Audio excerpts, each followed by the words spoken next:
and Career School, Playgroup onwards, providing modern education with values for decades. Admission open for all the classes in Misir Pokhara, Madwadi, Dasashamed branches in Varanasi.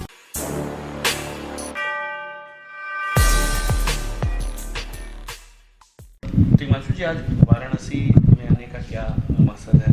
किस तरह से वाराणसी को आगे बढ़ाने की planning है और इंडस्ट्री के जरिए? यहाँ पे कृष्णा मिश्रा जी हैं, उन्होंने ये film festival, Varanasi international film festival organise किया। तो बॉम्बे के में हमारे कुमार मोहन साहब हैं, तो उन्होंने बोला कि आइए। मैंने कहा ठीक है। बनारस आने का तो एक वो होता है कि मौका मिल जाए बस, क्योंकि मैं भी इलाहाबाद का ही हूँ, तो यहाँ आने में मज़ा बहुत आता है। पर्सनल एक कनेक्ट है बहुत सॉलिड, तो उस वजह से मैं आया हूँ। बाकी सरकार तो बहुत पहले से फिल्म बंधु और फिल्म नीति फिल्म इंडस्ट्री के लिए है उनकी, जो कि बहुत अच्छी है, जिसकी वजह से इतनी सारी शूटिंग्स हो रही हैं ऑलरेडी। तो बट उसमें यह है कि 2-3 ही जगह हैं जहाँ ज़्यादातर लोग चाहते हैं। आई थिंक 3 जगह हैं उत्तर प्रदेश में जहाँ ज़्यादा शूटिंग होती, मैंने भी बहुत की है। एक लखनऊ, एक वाराणसी, और अभी थोड़ी बहुत मथुरा में भी शूटिंग काफ़ी होने लगी है। बट और भी बहुत सारी जगह हैं जिसको अभी एक्सप्लोर करना बाकी है। और लखनऊ तो एकदम एग्जॉस्ट हो चुका है, मतलब इस वक्त भी जाइएगा तो 2-3 यूनिट वहाँ पे शूटिंग करी रही होगी। और जब से ये वेब सीरीज़ का दौर आया है, तो वेब सीरीज़ में भी पैसा ही उतना होता है, बजट उतना ही होता है, तो वो भी बहुत लगे हुए हैं। तो बट लखनऊ तो एग्जॉस्ट हो चुका है कम्प्लीटली। मतलब मुझको कोई बोलेगा लखनऊ चलो, तो मैं कहूँगा नहीं, बहुत हो गया लखनऊ, अब कहीं और लेक चलो। तो और जगह एक्सप्लोर करनी चाहिए, और उन जगह की कनेक्टिविटी और वो सारी चीज़ें बेटर हो जाए थोड़ी, और पुलिस का प्रशासन थोड़ा और दुरुस्त हो जाए फिल्म शूटिंग्स को लेकर के, तो और बेटर हो सकता है। बिकॉज बेटरमेंट की तो पॉसिबिलिटी हमेशा रहती है ही, उसमें तो गुंजाइश की हमेशा रहती है हमेशा। तो सरकार वो थोड़ा कर दे, बाकी तो बहुत अच्छा चल रहा है। यूपी सरकार अभी से नहीं, इससे पहले से ही सब, आई थिंक मैं पहला था जिसको सबसे पहली सब्सिडी मिली थी। मैंने बुलेट राजा बनाई थी, मैंने ही सब कुछ बुलेट राजा बनाई, उसके बाद सब चालू हो गया यहाँ उत्तर प्रदेश में। तो बहुत अच्छा है, मैं तो बहुत खुश हूँ। अब क्या प्लानिंग है आगे? कोई नई फिल्म और या कोई वेब सीरीज़ की तैयारी?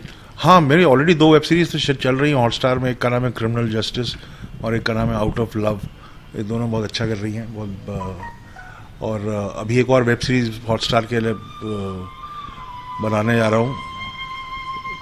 क्या कहते हैं, हमारे इलाहाबाद के ही एक फॉरेन सर्विस में बहुत सीनियर ब्यूरोक्रेट है विकास स्वरूप जी, जो इस वक्त एक्सटर्नल अफेयर्स मिनिस्ट्री में बहुत ऊपर पोस्ट पे, अभी कनाडा के एम्बेसडर भी थे। तो उनकी नॉवल थी Q&A, जिस पे स्लम डॉग मिलियनेयर, एक बहुत बड़ी, इसको ऑस्कर भी मिला था। उनकी ही एक दूसरी नॉवल है 6 सस्पेक्ट्स, जिस पे मैं शूटिंग जून से शुरू करने वाला हूँ। और फिर एक UP STF special task force, Amitabh Yash ji जो उनके हेड हैं STF के, अमिताभ यश जी पे एक फिल्म अभी स्क्रिप्ट ख़त्म की है। तो वो पूरी एक्टरों को ढूंढने की जो जद्दोजहद रहती है, वो काम चालू है। तो उसकी शूटिंग होगी, तो हम लोग डेफिनेटली बुंदेलखंड, बांदा साइड इस तरफ करेंगे शूटिंग। किस तरह का रिस्पांस रहा वाराणसी में जो हुआ TVD? अब भाई साहब, मैं तो कल दिन में आया, शाम को प्रोग्राम था, वो रात को, फिर अब सुबह मैं कुछ अपना वही पूड़ी उठ कचौड़ी खाने चला गया, जलेबी और मलाइयो, और अभी आपके पास हूँ। तो मेरे लिए तो रिस्पांस अच्छा। देखिए, मेरा मतलब बहुत अपनापन महसूस होता है। इलाहाबाद बनारस में ज़्यादा फ़र्क है नहीं, खाने का फ़र्क नहीं है, बोली का फ़र्क नहीं है, आप लोगों के दिलों का फ़र्क नहीं है। तो मुझसे ही सब, अब जो बाकी के लोग हैं ना बॉम्बे वाले, उनसे पूछिए। मैं तो आप ही जैसा हूँ। हैं जी? अपनी टीम लेकर बनारस कब आ रहा है? बनारस तो नहीं, देखिए बांदा साइड जाऊँगा अभी मैं शूटिंग करने। हिमांशु जी, एक लीग से हट के सवाल है। इन दिनों देश में कुछ स्थितियाँ ठीक नहीं चल रही हैं। दिल्ली के हालात आप देख ही रहे हैं क्या हो रखे हैं।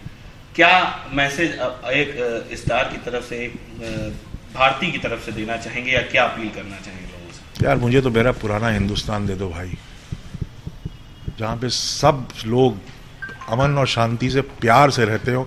और बनारस और इलाहाबाद हमारा तो क्षेत्रीय वही है ना, गंगा जमनी तहजीब, वो डिस्ट्रॉय होता है तो मुझे तो बहुत पेन होता है, सच बता रहा हूँ। और ये वायलेंस और आपस में जो ये अलगावपन जो होता है, जो भी कराते हैं लोग उनके, उसके मैं बहुत सख्त खिलाफ हूँ। मुझे तो मेरा पुराना हिंदुस्तान दे दो भाई, बस। क्या लग रहा है CA NRC या NPR को लेकर जो चीज़ें चल रही हैं, उनके पीछे कौन लोग हो सकते हैं? ये तो सरकार ने किया है। नहीं, ये जो विवाद चल रहे हैं इसके बाद मैं खुद खिलाफ हूँ उसके। मैं तो खुद खिलाफ हूँ। जो 15 लाख हिंदू जो असम में इनकी जनगणना के बाद निकले हैं, उनको कैसे एक्सेप्ट किया जाए, उसी के बाद तो सीए आया है। तो बट उनको ये होगा, चाहे वो सर पीटते रह जाए, उनको ये बोलेगा आप हिंदू हो, हिंदुस्तान के ही हो, लेकिन भले उनके परदादा भी हैं जन्मे, उनको ये बोलना पड़ेगा कि भैया आए लेकिन बाहर से हो। तो ये इसके तो मैं खिलाफ हूँ कि ज़रूरत ही नहीं थी इन चीज़ों की। करना था तो बहुत डिस्क्रीटली, एक अलग ढंग से। आपके पास इतनी बड़ी बड़ी मशीनरी है सरकार के पास, आईबी है, इंटेलिजेंस है, रॉ है, उनके थ्रू आप चीज़ों को करते हैं। देखिए, चाहें तो ये लोग कुछ भी कायदे से कर सकते हैं, लेकिन ये जो बवाल करके करना है ना, तो this is not good governance. सार्थक सर्जिकल सेंटर, जहां अत्याधुनिक लिथोट्रिप्सी मशीन द्वारा गुर्दे की पथरी का बिना ऑपरेशन के सफल इलाज। एक ही छत के नीचे सारी सुविधाओं के साथ एक संपूर्ण हॉस्पिटल, एकता चौराहा, पहाड़िया, Varanasi. Scholars Valley, a home of education. Playgroup to class 8. Call 9235442970. Near Ukar Hospital, Sundarpur, Varanasi. Education partner with Tata Class 8.